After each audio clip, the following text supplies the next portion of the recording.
What's up, y'all? Welcome back to the rabbit hole.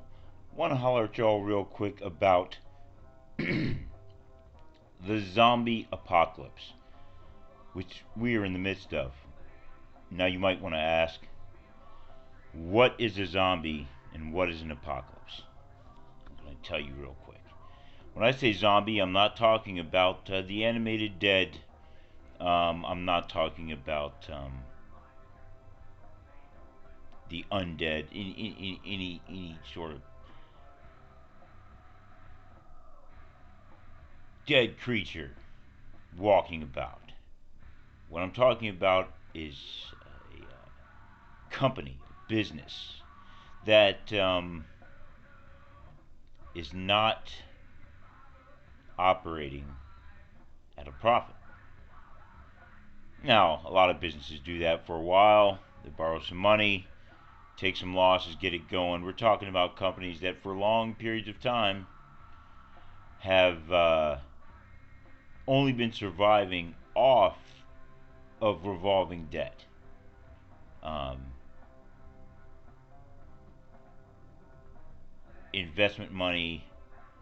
Um, they're not turning over a profit as of the business, and they've been doing this for a long time now. We've been doing this in our economy um, strongly since 2008. We've been doing it since before then, keeping certain companies alive which are not profitable. We've been doing it for, I mean, if you really want to look at it, probably going back 60, 70, 80 years. But right now, there are a lot of zombie companies. I've heard numbers that we are somewhere in the midst of 40% of publicly traded companies in the United States are zombies, not profitable. Um, Now we're going to move on to the apocalypse part. What is the apocalypse? Most people, when they hear that word, they think of the end of the world, as they say. Roman Catholic Bibles. The last book of the Bible, often I've seen titled the Apocalypse, as opposed to the Revelation, as it is titled in the King James and many others. Um, those words mean the same thing. Revelation is an apocalypse. These zombies have been able to operate because of the Fed's easy money policies, which loosely people like to just call money printing, without getting into all the ins and outs of the banking system. They're just printing money and giving it to people to create the illusion of success. It's all a farce. And the reason you can't do this forever is because real economics is based on supply and demand for goods and services, uh, actual stuff, and actual services related to that stuff. And so when you keep companies afloat that and government entities as well that do not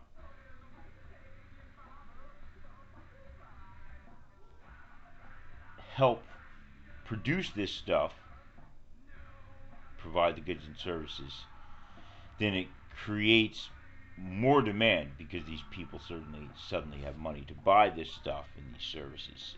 They did not help produce them though, so it creates more demand in the system. We have a lot of zombies, and right now because the Fed realized that we've been doing this for so long that they run the risk of hyperinflation. What is hyperinflation? Hyperinflation is when you create so much money that the money becomes worthless. It's been done before several times in small nations here and there. I don't really think it's ever been done with the quote unquote world reserve currency, which the United States no longer holds officially, since that Eastern European slash Asian country doesn't hold any more U.S. debt. Um, Hard to call it the world reserve currency now.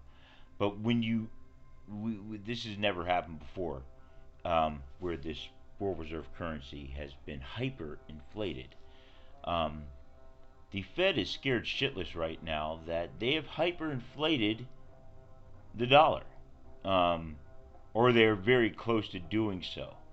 Uh, they're never going to freak out and say that. They're never going to say that they're afraid because they can't create pandemonium. So when you see them deciding to cut back on the money printing, which they call quantitative easing, and we got deep into quantitative easing and lowered the interest rates to zero, and the government spent trillions of dollars, and then prices started going up and up and up. Not to mention, we have a bunch of policies that are trying to super accelerate us into the Jetsons age, and that's not the proper way to do that. So the price of a lot of things have gone up and up and up, and when that happens, the dollar loses value because at a certain point, um, bartering becomes more lucrative than using a hyperinflated currency, and that is the only thing. Anyone that has the ability to print their own money will always print more for themselves than everybody else. I mean, that's just common sense, right? If sense is common anymore. Um, so, of course, the people that control this make sure they have plenty of money before they dish it out for the rest of the economy. The only thing they can really screw up is hyperinflating this money, and they are obviously afraid of doing that now because they are cutting back on it. They're cutting back. They cut back the quantitative easing. They started tapering, and then they went to tightening, and they're tightening, and interest rates are going up, and three times they said, "Oh no, we're not tightening fast enough." And of course, they don't say it that way. They don't ever use freak out type language like that. They say, well, we're going to accelerate the rate at which we are tapering, and so they accelerated the rate at which they were tapering the first time, which is to say, hey, we screwed up and inflation's going too fast and we can't stop it. And so they did that, and it really had no effect on inflation, got even worse. And so then they said, well, we're going to raise the amount